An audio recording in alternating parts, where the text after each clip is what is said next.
Welcome, everyone, to the 2020 HR Learning and Talent Development Trend Survey. I am your host, Randy Conley. We're excited that you have taken some time to join us today to really experience this very informative webinar. I'd like to introduce you to our presenter today. David Witt is a program director for the Ken Blanchard Companies.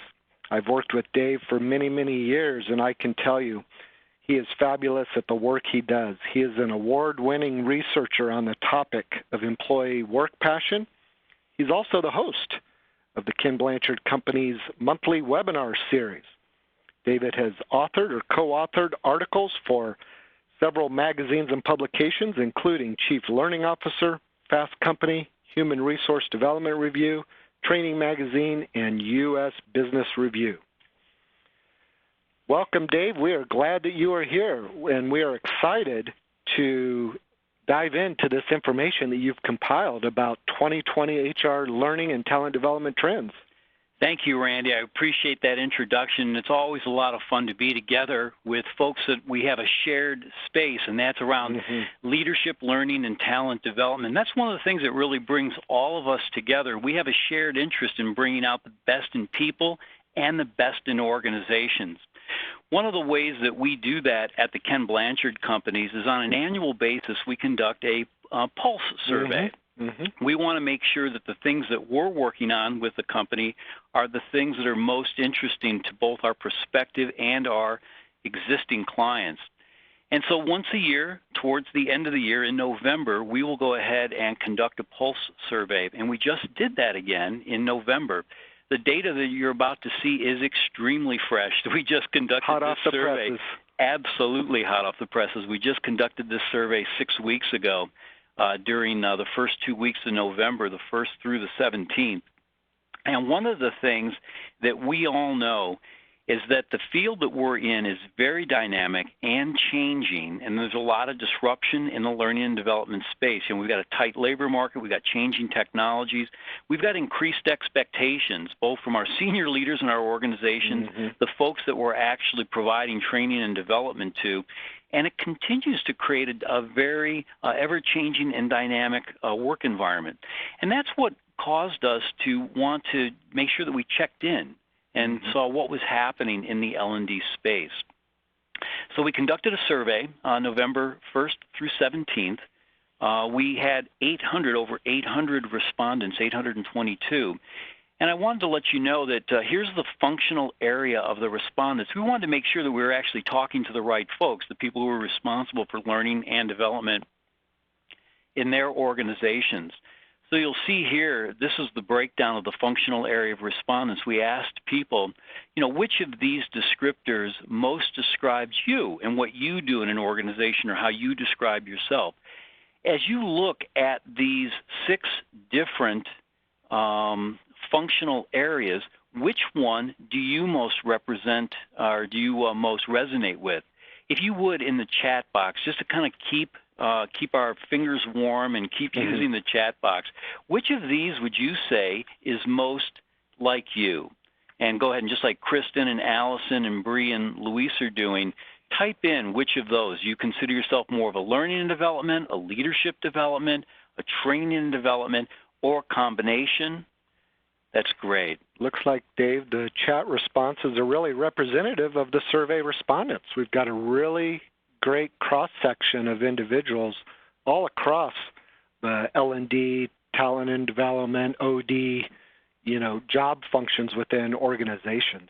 And that's really good to see because that's telling us that the responses that we receive from people are going to be relevant to what you're probably experiencing in your work environment. Yeah. If you are wondering what Randy and I are looking at and you do not have your chat panel open right now, I just want to encourage you once more. Take a look in the lower right-hand center of your screen. You'll see a bunch of icons there. The one that you're looking for is the speech bubble. Go ahead and open that, and we're going to be using this, and you'll have a chance to type in responses, answer questions, and share your experience there. Thank you all for doing that.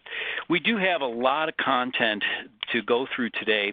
We're going to have to move through pretty quickly, and I want you to feel free to type in and use that chat feature at any time during the course of the presentation. So here's the structure of the survey.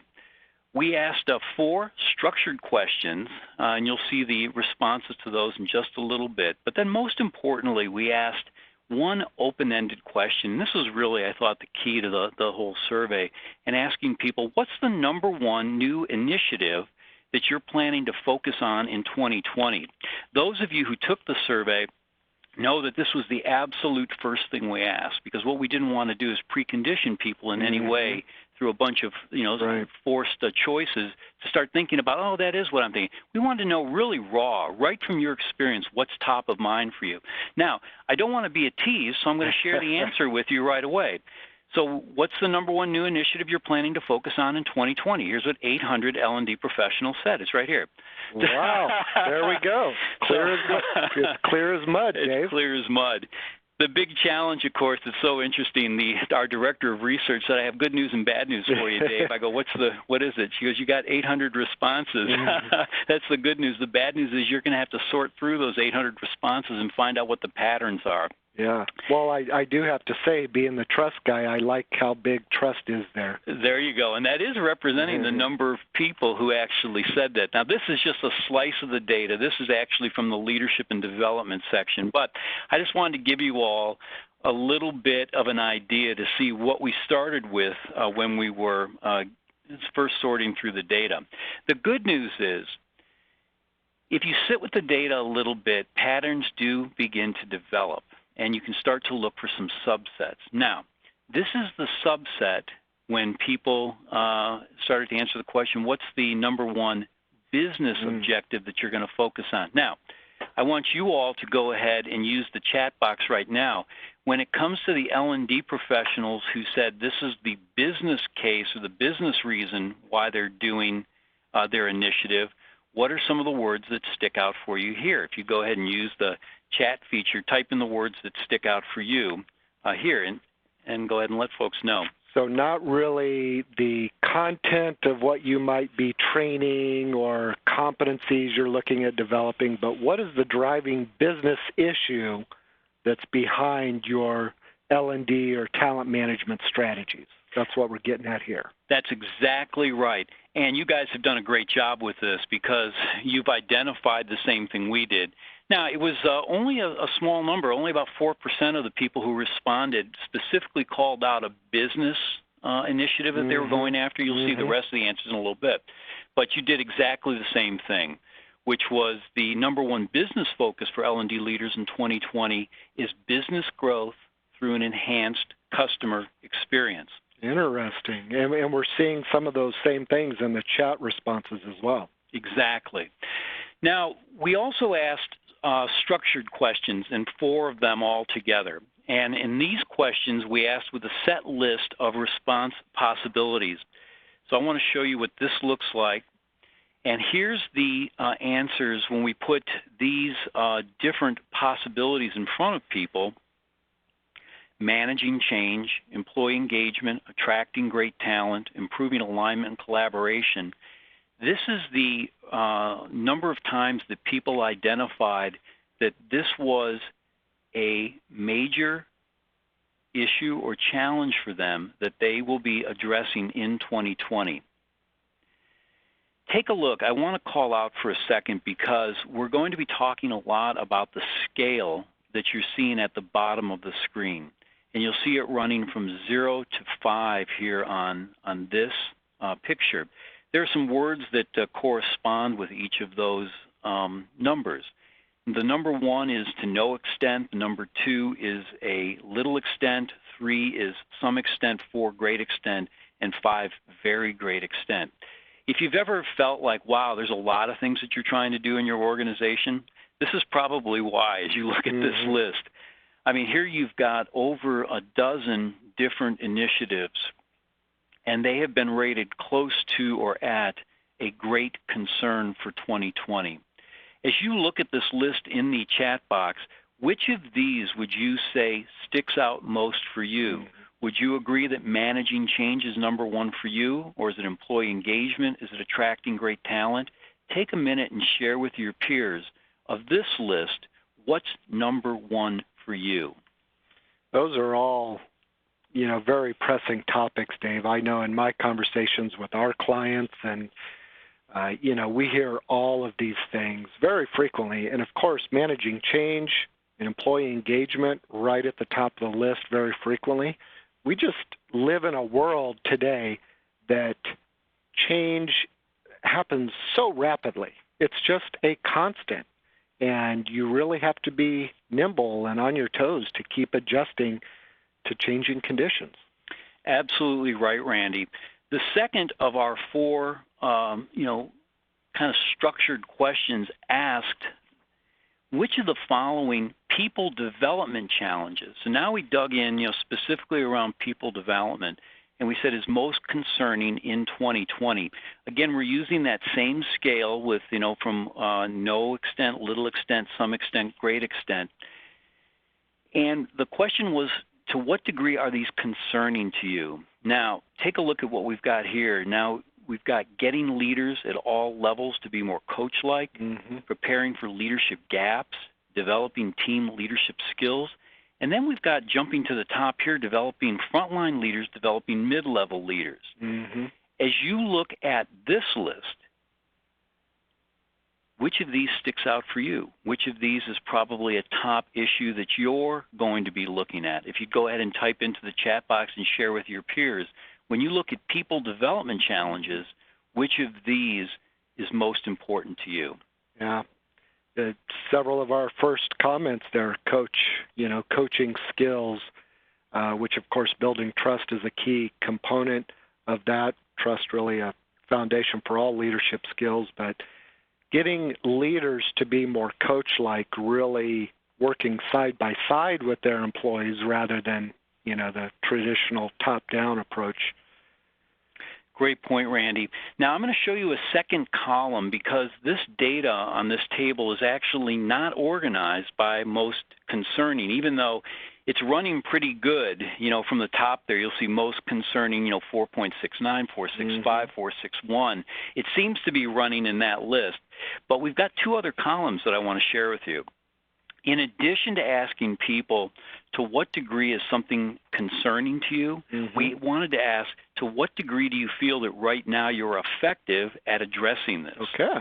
Now, I'm going to just have you take a look at that the rating scale again, because you're going to see a new set of numbers, and there's a really important distinction between rating something a 3 and rating something a 4, because in the human experience of rating, if you actually look at what the descriptors are, 3 means to some extent, and 4 means at a great extent.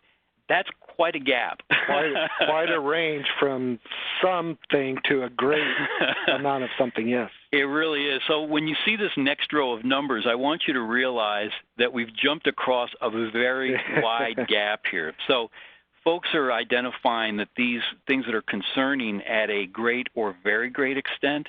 When it comes to how effective they are at addressing these, here's what people say. Okay, very interesting. So the first column there is rating the level of concern that people have over these development challenges, and then the second one is how effective are they in actually addressing those. So obviously the numbers are lower, Dave, so what does that tell you? Well, two things I thought were really interesting in the data. Look at the inverse relationship almost on this. Yeah. Isn't it amazing that the things that are most concerning at the same time are the things that we've been identifying were the least effective? Well, hey, at least we got that going for us. Right? So I think that's really interesting, and you'll see some of this borne out when you look at the open-ended statements, because it's not that people aren't saying that some of these things aren't the most concerning, but to some degree they feel they're already doing a decent job with handling some of these things. A great example might be improving levels of customer service at the very bottom. Is it important? Absolutely. Are we doing a pretty good job at it? Most organizations say, you know what, not a big gap there. Now, when you look at the top, and I wanted to share with you, this data is actually arranged by the size of the gap. Oh. So I'm going to show you the size of the gap here on this next slide. And here's what you're looking at. If the data holds up in the open-ended comments, we can probably expect to see words like coach, coach-like, coach culture showing up a lot in the open-ended comments. We can see leadership development, leadership gaps, leadership bench strength showing up. We might see team leadership, which I didn't expect to see team leadership that high. But I think you'll see a little bit later, there's definitely a theme around team leadership, collaboration, alignment.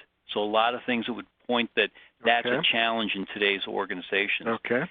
This whole idea of identifying what the gaps are, this is something that we first began to do in our research with a study we did with Training Magazine. And I'm going to share with you at the end of today's presentation a way that you can have access to other Blanchard research.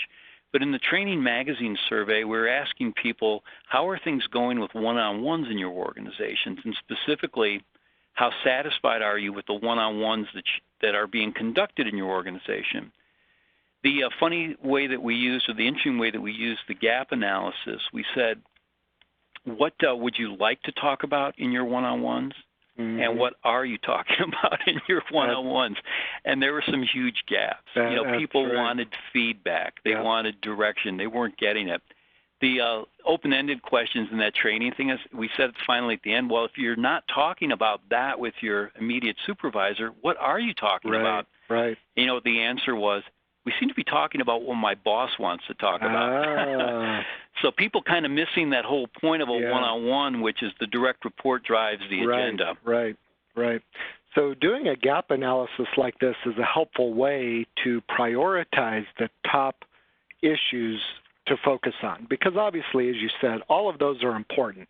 We need to be paying attention to all of them, but we simply don't have the bandwidth to do them all simultaneously. So by doing a gap analysis like this, you can really zero in on the top 2 or 3 priorities that you can focus on. That's exactly right, Randy. And I'm going to share with you now, we're going to take a look at the open-ended responses, but the people who took the survey didn't get a chance to see any of that data. So they had to kind of just on their own, what was truly top of mind? What was keeping them up awake at night? And we're going to dig into that data a little bit right now. We're going to analyze the 900 open-ended responses. And one of the challenges with open-ended responses is you do have to put some structure around it. You have to start bringing it together into some sort of pattern so you can make some sense of it. And so you can also, start to share the content with other people and say, hey, here's what we're seeing in the patterns. What you're looking for is umbrella concepts at the beginning, and then you're going to be able to drill down underneath that. So 3 main umbrella concepts were evident in the data. And you'll see that 51% of the respondents said that they're going to be doing some sort of design work. And I'm going to share with you in some greater detail what that design work looks like. 26% of the people identified that they would be focusing on leadership development. And we're going to do a little deeper dive into leadership development also. And then finally, 17% said that we're going to be focused on the employee experience. And you'll see the 5 areas that people specifically are calling out under employee experience. Now, I know that we'll have some scientists or engineers in the crowd, and they'll say, hey, Dave, that doesn't add up to 100% there. And that's obviously because there are some issues that were just so across the board and so, few in number that you can't really bucket 100% of all the open-ended responses. Randy, you're absolutely right. There always are some outliers. And I want to tell you, there are some very interesting things in the outlying comments that you want to look at, because it's the place where you find things that might be outside of most people's radar. But to our credit, Randy, if you do add up these numbers, and if anybody has already added up what the percentage is, type it into the chat box right away. We're pretty proud that under these 3 bucketed areas, yes, Judy, you got it exactly right. 94% is covered, in this first part. So thank you all for identifying that. And thank you, Engineer Paul, for pointing out that you're right. They don't add up to 100. So let's dig into this whole concept of design work. And I want to show you that there is some granularity in what folks are talking about. And we're going to discuss this a little bit further. So when it comes to 2020 HR L&D design initiatives, this is the vast majority, and it's a lot. As you might expect, it's a lot. I mean, folks have got a lot of things that they're working on. For the purpose of this presentation, I wanted to focus on, and you'll see me kind of take this approach with the rest of the data also. We're going to cover off on about the half of, what are the top 50% issues. So let's take just a quick look at this just to get kind of acclimated and situated with what this pie chart is telling us. So the big HR L&D design initiatives for 2020 is going to be e-learning. 20% of the leadership learning and talent development professionals said that's what I'm focusing on is e-learning. 11% said I'm doing work on curriculum design. 8% said I'm going to do some work around agile change management. 7% around team development. 7% around alignment. And 7% around culture. Let's dig into that a little bit deeper. With e-learning, people were talking about the things that you've probably been reading about, some of the same things I've been reading about also. We have this need to create more accessible learning. It has to be smaller, bite-sized. It has to be more in-role in the moment. And all of these ideas and comments were reflected in the responses that we had. I had mentioned at the beginning of this presentation, I wanted as much as possible to capture the authentic voice of what L&D professionals were saying. I'm going to ask Randy if he would just give you to read these to us, to give you a flavor of what we were actually seeing in the responses. And then as Randy is taking us through some of these exemplar quotes and comments, when it comes to e-learning, what's the number one thing you're trying to do in your organization? And feel free to type that into the chat box and share your experience with the other L&D professionals. Randy, if you can, bring a little life into people's words around e-learning. Sure, would be happy to. And as Dave said, we want to hear from you in the chat box what your primary e-learning focus areas are for 2020. But these may be some of your own comments, so we'd love to hear if this is one of your comments here. So one person said, creating more e-learning content, expanding development offerings, expanding our training portfolio globally, which geographic spread is the primary driver for offering more e-learning. Another respondent said, developing more micro-learning and video curriculum, creating customized and individual learning plans to provide employees more training opportunities for personal and professional development.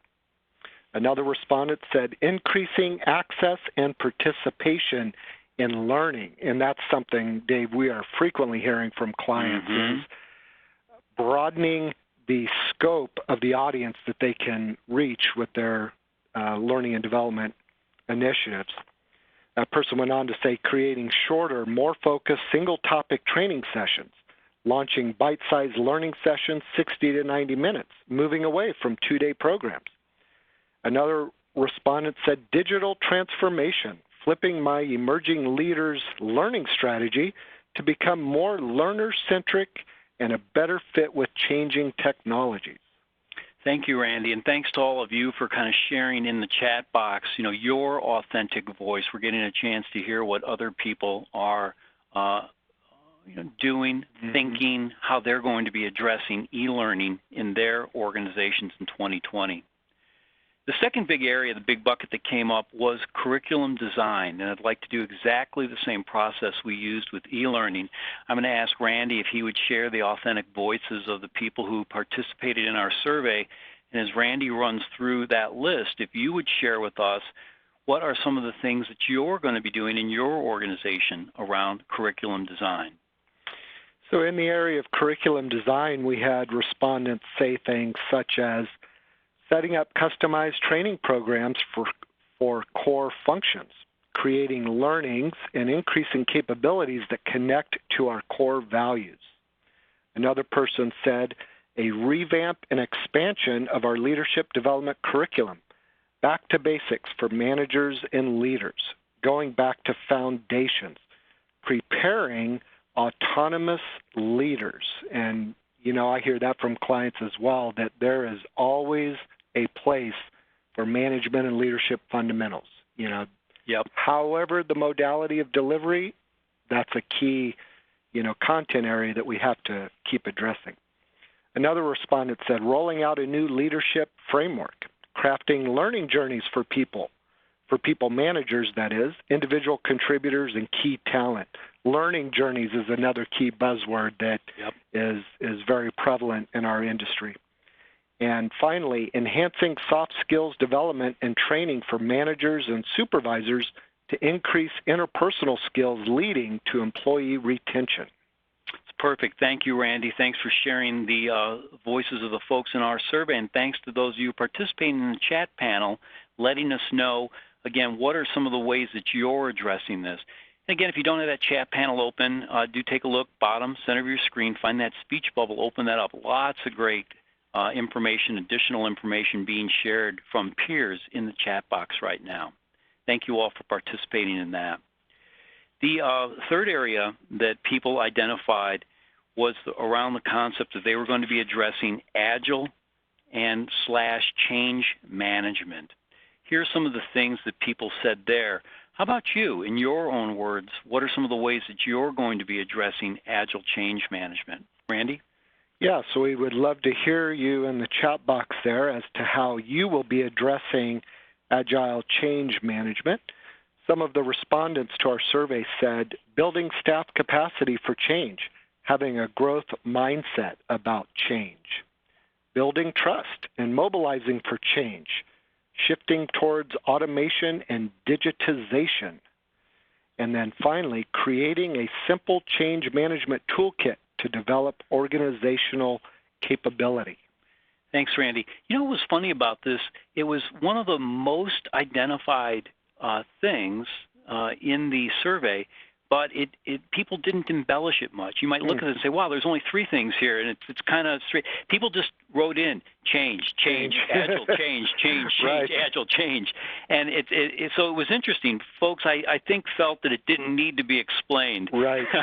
Sort of, I think change has become, one of those life certainties along with death and taxes, right? Yeah. Death, taxes, and change. It seems like it these days, and it just, the other thing I heard that kind of spun my head around a little bit, I think I was being optimistic. Somebody said, if you think that if you can just get through this, then things will settle down, you got to realize that the pace of change right now is the slowest it's going to be over the next 10 years. Are you kidding me? It's not going to slow down. It's just going to be increasing. So That's it's like true. we have to pick up the pace a little bit. Yes. I know it seems like, oh my gosh, I can't, but that's the reality. That's right. Today. It's not slowing down, folks. The good old days are, these in the rear view. These will be the good old days. These will be the good old days. But yeah, we don't live in a world anymore where things change and then they settle down for 18 months to 2 years. It's changes every day. It's constant. Yep. We talked about earlier when we looked at the data around the structured set of questions that if the data was holding together, we would see the same things pop up in the open-ended questions. And you might remember that I highlighted back there that team development was number 3. Yeah. And here it is. It came back again. It's number 4 here in open-ended responses. But remember, completely separate. Folks never saw that other list. Just on their own, they said, we've got to do some things with our teams. It's just not quite working out the way it needs to. We did some additional surveys with Training Magazine, this time around teams training. Here's what was really interesting. People said they're on more teams than ever before, but only 25% of the people said that they thought the teams that they were on were performing at a high level. Even more importantly, the dissatisfaction with work teams increased as you talk to younger and younger people in the organizations. Okay. And so the thought was that a younger generation in the workforce is used to working in teams coming through the educational process, a lot of group learning. Yes. And they're surprised when they get into the work world at how far behind work is when it comes to setting teams up with clear expectations, clear structures, clear deliverables, and it's something we really do have to address. It's really interesting, Dave, the importance of teams. You know, I know you're familiar with research that ADP and Marcus Buckingham released recently that, according to their research, showed that the two top drivers of employee engagement, right, are one, being part of a team, and number two, having trust in their leader. Yeah. And it's sort of hardwired in us as humans to be parts of teams and work together. And if we're not performing well, if the health of our teams is not where it should be, it's a real drain on organizational productivity. It absolutely is. And, you know, one of the takeaways from Marcus Buckingham's latest book on the 9 Lies is that if you want to address engagement, you do have to take a look at the team level. A lot of times we talk about, you know, of course, at the individual manager level, and there's some validity to that, and, you know, the overall company. But what they're finding out is people's experience at work is driven by their experience in their specific work team. Yeah, the microcultures within the organization of which they're a part. Exactly right. So, Randy, here's what people said in their own words, and share with me, if you would, in the chat box, what are the words that you would use about what you're trying to do with teams in your organization? So, our survey respondents, here's a few of the comments as it relates to their focus on teams and team development. One person responded that he or she is focused on building team cohesiveness to influence organizational health, developing strategies to effectively build strong relationship skills inside teams. Another person responded, improving communication between team members and improving efficiency for projects, better team communication and feedback along with performance management. And then another comment said, team collective performance and individual flourishing. That's a nice team and individual focus there that person has. Teaming as an organizational competency to build an agile or Scrum leadership culture. That's perfect. Thank you, Randy, and thanks for those of you who are adding in your experience into the chat box for us right now. This word came up, I saw it fly by in the chat box a little bit earlier, and it was the word alignment.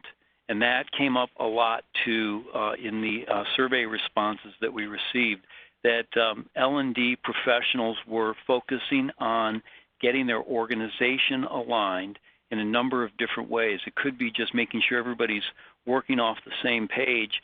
In some cases, it meant making sure that HR and L&D priorities were aligned and matched up with overall organizational objectives. Let's take a look at what people said in their own words. Yeah, so as I read some of these comments, we would love to hear you in the chat box. What are your thoughts or priorities for 2020 as it relates to alignment, aligning your L&D strategies with the organization, aligning your training initiatives within the organization? We'd love to hear from you. So some of our respondents said, cohesion, development of a more consistent training protocol for entry-level positions, the embedding of development programs, increased alignment and integration of talent management processes across the organization. Another respondent mentioned linking organizational goals to specific learning and development initiatives. And of course, for anyone who's been in the L&D field for any amount of time, that's a critical thing to do, right, to ensure senior leader and organizational buy-in and resources for the work that you need to do. Aligning talent management strategy with business strategy. And then finally, tying culture to strategy, creating learnings and increasing capabilities that connect to our core values. Perfect. Thank you, Randy, and thanks for those of you, again, for your comments in the chat box. The last area we're going to take a look at when it comes to design work is getting a little bit of extra attention because while the answers were split, we could have combined them back into a little bit larger concept.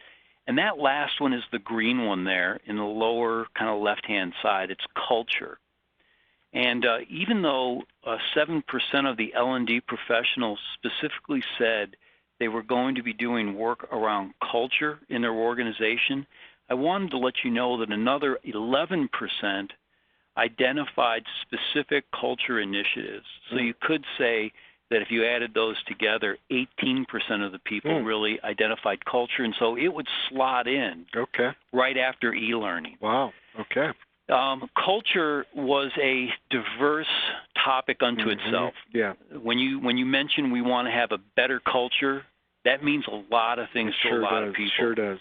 The thing that's interesting, though, is we actually have a sense of when people say they want a better culture, what are the top things they want? Now, let's play a game for a second before I show it to everybody. Okay. So I'm going to show you the breakdown of the words or the attributes that people want when they say we want a better culture. This is just for fun. It's just us.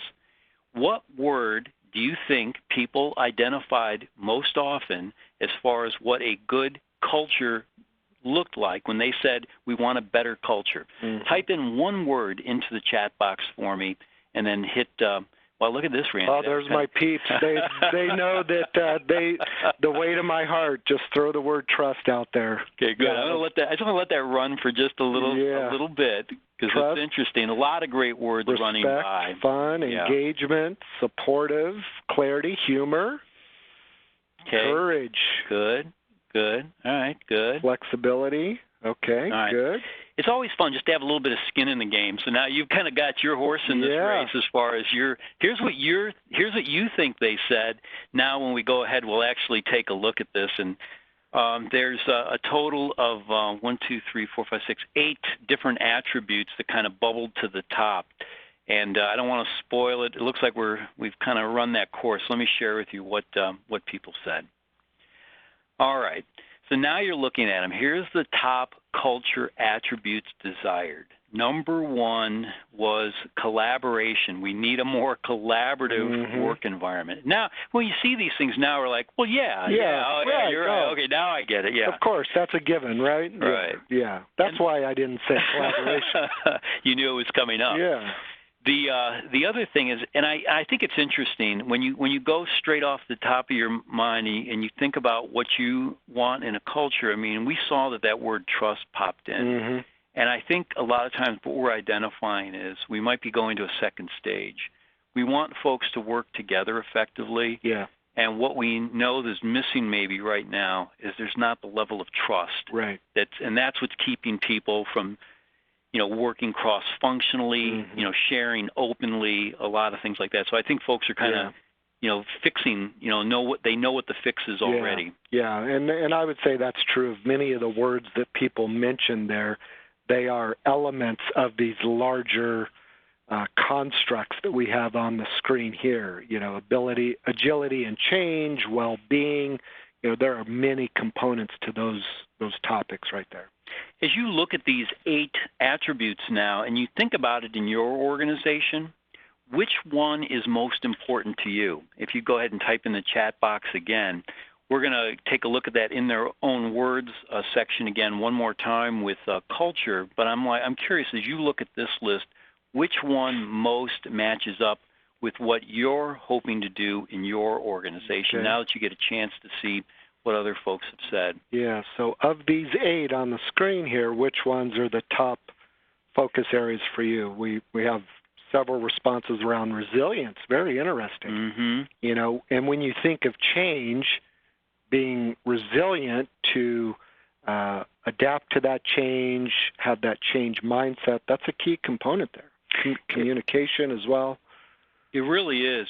If you look at this, and the other thing I'm really curious about, one of these I did not expect to see identified as much as I thought it would. And what's interesting is we did an article where we kind of did just a quick literature search of industry experts writing on what the trends are going to be for 2020, and kind of shared that in the November issue of our Ignite newsletter. One of the topics that came up, which caught me by surprise, was identified in the expert's opinion. as you look at this list of 8, which one surprises you the most that it's there? Which one kind of caught you by surprise? If you go ahead and type in which one you didn't expect to see make the top 8, type that word in right now as far as what you didn't expect to see. Looks like our respondents so far are kind of split between well-being and servant leadership. Yeah, and the one that for me that I saw, which I did not expect, was a focus on well-being. That there seems to be, that's moving to the forefront in today's organizations. Randy, here's what people said in their own words. While folks are continuing to type in the one that surprised them, if you kind of maybe just work us through this list, appreciate it. Sure. So some of our respondents said in terms of culture, accountability within the organization is a primary focus area. Another respondent said adapting to shifting circumstances, increasing agility and decreasing bureaucracy, reinforcing the agile work discipline. Another respondent said increasing collaboration between departments at every level, increasing cross-functional collaboration across all roles in the organization, not just across senior management, break down duplication and silos. Man, if I had a nickel for every time I heard that kind of comment, boy, I'd be a rich man. Deepening our employees' sense of connection and belonging amongst one another. And then finally, improving communication throughout the company, increasing open and honest communication between upper management and the rest of the staff. Thank you, Randy. A question came up, was psychological safety mentioned at all? And I wanted to let you know yes. And so we have some additional comments that I wanted to share with you. Take a look at this list. Maybe I'll just kind of work us through this. But absolutely, people talked about the need for psychological safety. That's what they meant when they said a safe workplace. And they specifically called it out with communication and transparency. And this whole idea we talked about, a more open feedback culture. You saw that open, you saw that word feedback a lot. Diversity and inclusion is top of mind in most organizations. And I love this first part. It's changing the culture to allow underrepresented job seeker markets to feel more included in our culture. And, of course, creating a culture where everyone feels welcome to work in. We've had a nice conversation already around the need for resilience. Right. And that, of course, has been part of what folks are hoping for in their cultures. A group, a company that can bounce back, prevent burnout, increase employee engagement. And here it is, that focus on well-being and mental health. And if you look at and take a look at some of the really future forecast things that are being written about, people are talking about expanding the concept of well-being at work to even talk about things like, tuition, debt forgiveness, a lot more access to mental health. Mental health, I was just going to say that, yep.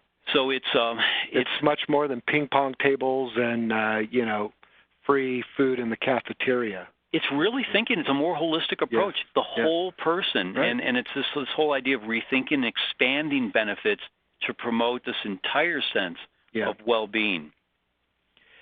The second big area that people focused on, and it's not surprising given the nature of who we were polling. Remember, we were real heavy on L&D, OD, training and development, learning and development, leadership development. The second largest umbrella concept in the survey was around leadership development. And I want to show you first the structured question, because we asked, of the following leadership skills, which are most critical for your leaders to have? Now, we use that same scale. Here's coaching again, right up there in that top 3. Here's that concept, Randy, you were talking about, building trust, right? Is kind of seen as that's the skill that leaders have to have. They have to be able to create trusting relationships. Right. And I love listening. It always gets up to the top. We did.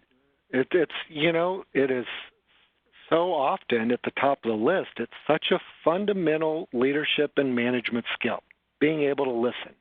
And yet we take it for granted that that's just something that people kind of know, when they move into a role.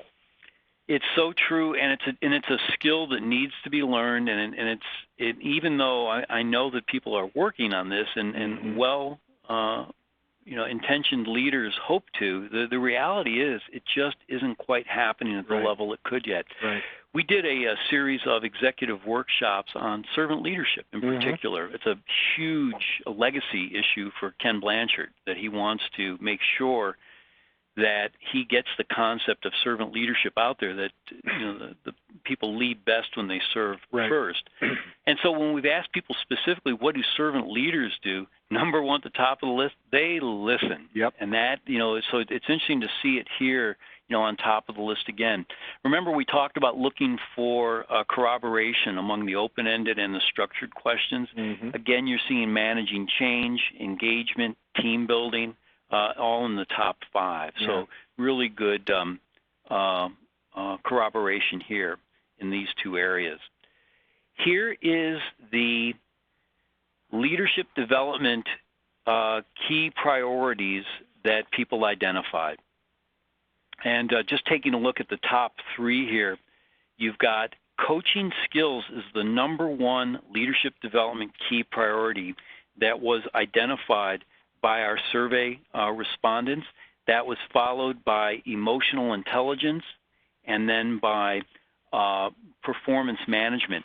And I think it's interesting, if you were to look, and I don't know if you would agree the same as I'm looking at this, when I look at performance management, talent management, and people management, they could be grouped, right? Right.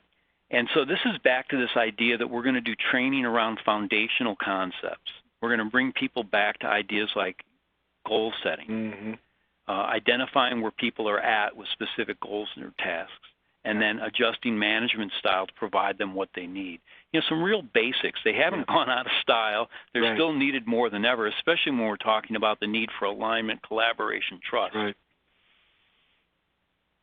The last area that was identified was the employee experience.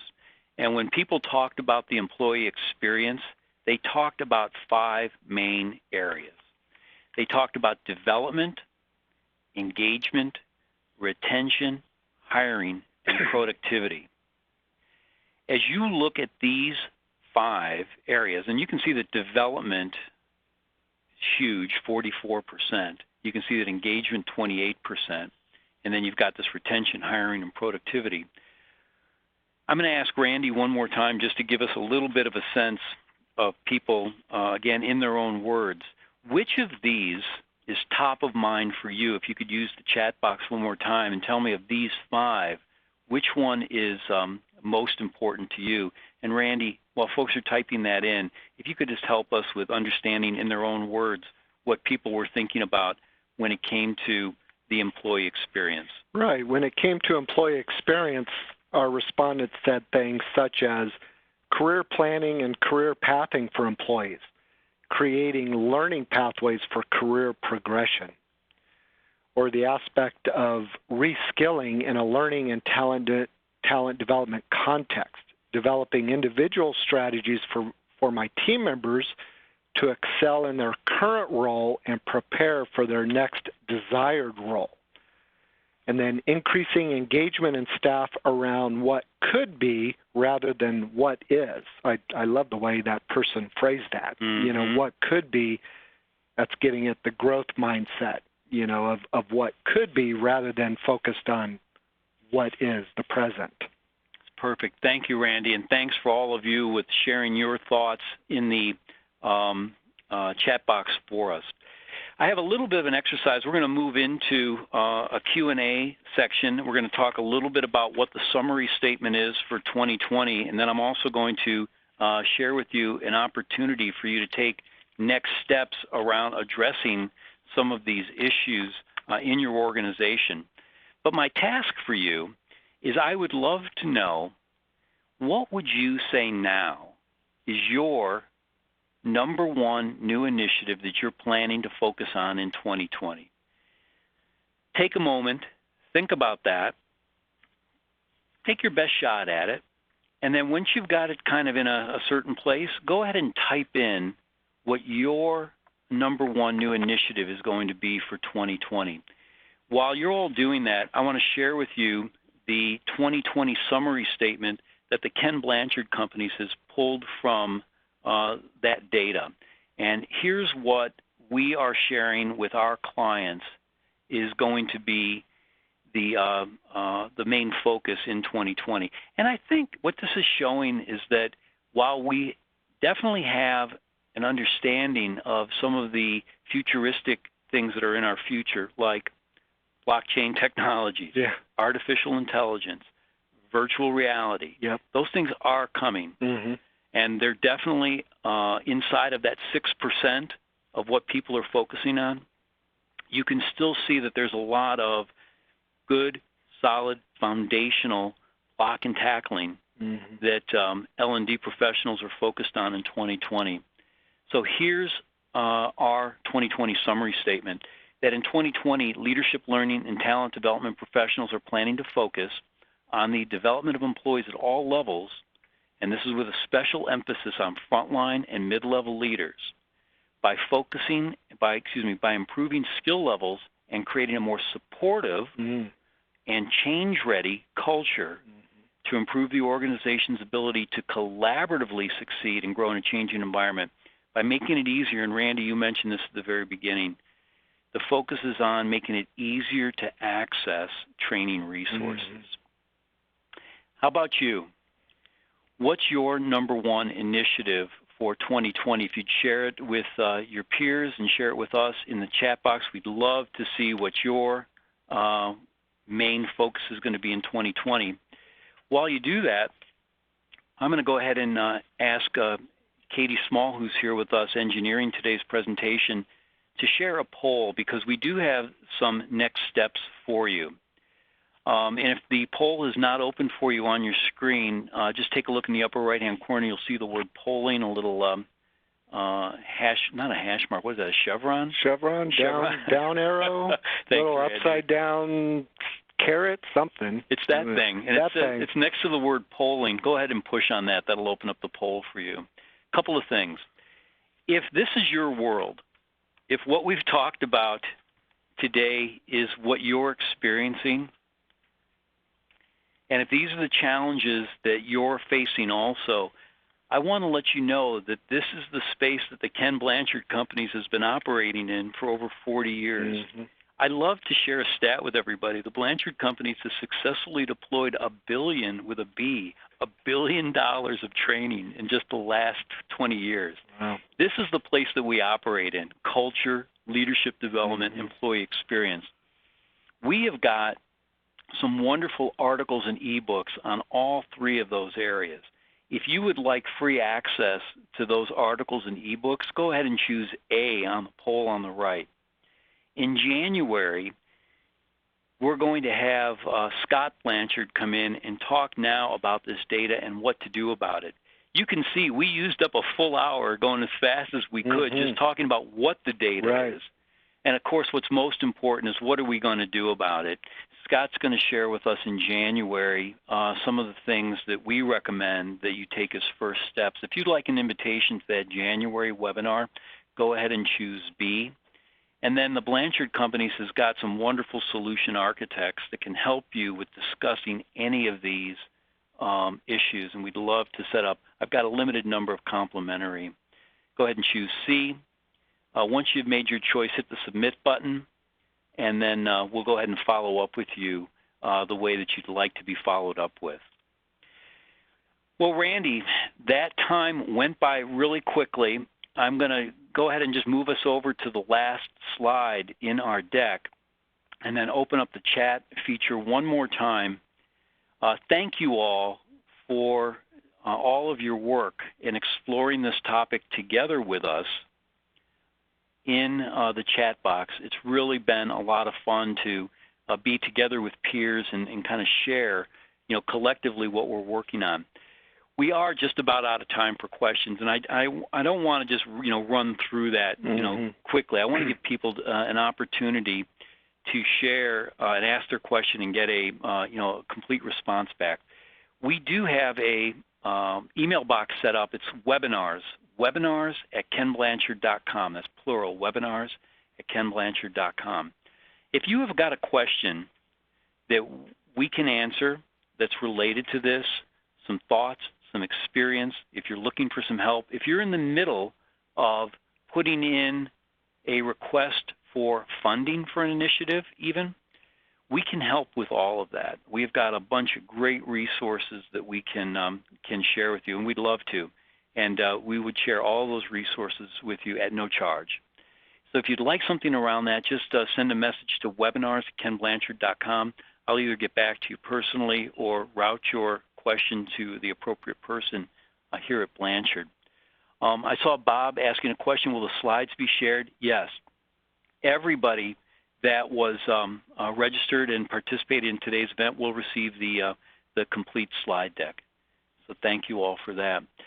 Well, Randy, it was a lot of fun being with you today. Great job, Dave. You presented a wealth of information, and thank you to everyone who joined us today. We were glad that you took the time to be here with us, and thank you for those of you that participated in the survey.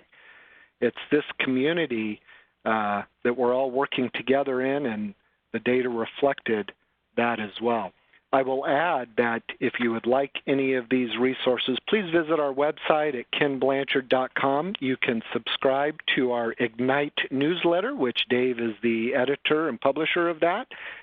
That newsletter has wonderful articles every month about client success stories, trending leadership and development topics, and survey results and information like we shared today. So that is a great way to stay in touch with what's going on here at the Ken Blanchard Companies. Thank you, Randy. You know, the other thing, too, is we do have a lot of our global partners on today. So I do want to, and the whole purpose of the map that you're looking at, I want to let you know that Blanchard does have representation in 28 different countries around the world. So no matter, we saw at the beginning of this call today that we had folks on from everywhere. Mm-hmm. There is somebody from Blanchard not too far away from you. Not too far. So do take a look at kenblanchard.com and let us know how we can help with that. And then do use that webinars@kenblanchard.com if we can follow up. There you go. We would like to wish you all happy, healthy, and peaceful holidays through the end of the year, and we certainly hope that you will join us back here in January when Scott Blanchard joins Dave to talk about how to put these survey results into action, strategies that you can implement to accomplish your learning and development as well as organizational goals in 2020. It's great. Thank you, Randy. Thanks to all of you for joining us. Any additional questions, please send them to webinars@kenblanchard.com. And we look forward to seeing you at another Blanchard webinar sometime in the near future. Be well.